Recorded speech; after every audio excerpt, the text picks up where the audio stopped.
It was an exciting day for the engines. They were all off to the big city to see their many fans. However, Sir Topham Hatt needed most of his engines to stay and help with the increasing workload on the island. He chose Oliver for the branch line work, Donald and Douglas for goods work, but both BoCo and Mavis were given the most important job of all. Sir Topham Hatt wants us to work at the yards, explained their drivers. If we do it well, he'll hold us in deep regard. Mavis and BoCo beamed. They were soon being really useful. Mavis handled the trucks, while BoCo handled the heavy goods work.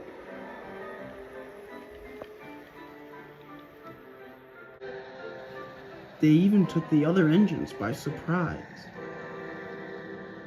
It's all part of the job, smiled Mavis. Happy to lend a wheel, added BoCo. One day, Mavis had shunted some trucks for a diesel to take to the other railway. Donald was nearby. He looked concerned. Do be careful, lass, he called. Mind how you do with your shunting. Mavis smiled. Thank you, Donald, but I can take care of it. And she purred away, feeling very pleased with herself. However, she didn't notice that from afar the yard, there were two boys who were watching from nearby in the yard. They smirked to themselves. That evening in the sheds, Mavis met up with BoCo. I've had to handle my heavy goods work, said BoCo first, and then I've had to sort some trucks for Douglas to take away. Same with me, squeaked Mavis. I've shunted some cars for a diesel to take away. Then a loud noise caught their attention. There was a diesel engine pacing back and forth. It looked very upset. What on earth's going on? Asked Mavis. I'll tell you what's going on, said a stern voice. It was the yard manager, and he didn't look very happy at all. The engine from the mainland has reported that its trucks have gone missing, and you two were responsible for taking care of it. But sir, started BoCo. We didn't take them, stammered Mavis. We shunted them, just like you asked. Well, they're not there now, complained the yard manager, and you two are the only ones who have been around them. With no further evidence, I'll have to put you two on call work. Not arguing any further, Mavis and BoCo looked down at their buffers.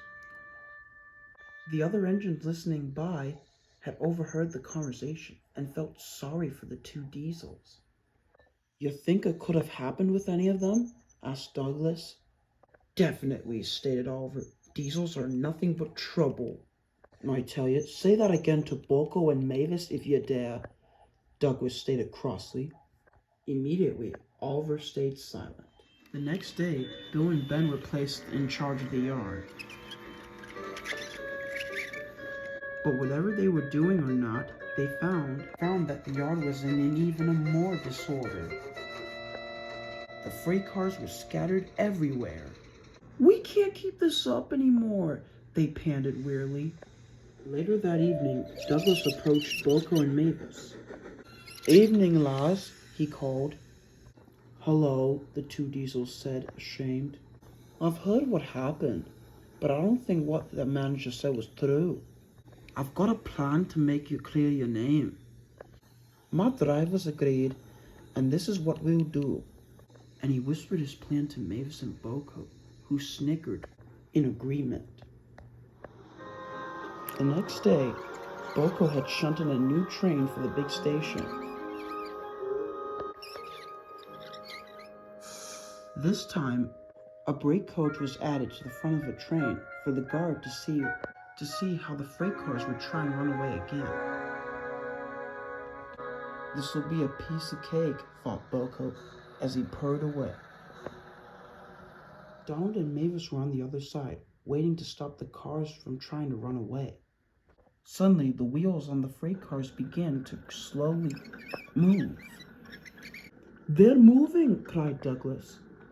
And they were. The guard held the brakes on tight in the coach, but the heavy freight cars just pushed them onwards. Now, cried Douglas, and shot forward. Mavis did too. Using their force, they managed to slow the train down. Then they heard a voice. Ow! The engine stopped altogether. Everyone breathed a sigh of relief. The guard ran up and was surprised to see a boy clutching his leg tightly, another one kneeling down him. What are you kids doing out here? He asked sternly. We're so sorry, whimpered the children. We were just playing around in the yard. It was only a game. Well, this game could have been much worse if it hadn't been for Douglas and Mavis here. Douglas had smiled. His plan had worked. Now you're in, declared Mavis lass, he said proudly. Soon after a stern talking, the children were returned to their parents, and the manager came to see both Mavis, BoCo, and Douglas. Well, he stuttered, it seems I owe you two an apology. Those young critters said they were sorry, and the goods are transferred to the mainland, all thanks to you and Douglas here. I'll make sure to put in great words to Sir Topham Hatt for you. Douglas looked at Mavis and BoCo and winked to them. The two knew they had a good friend in Douglas.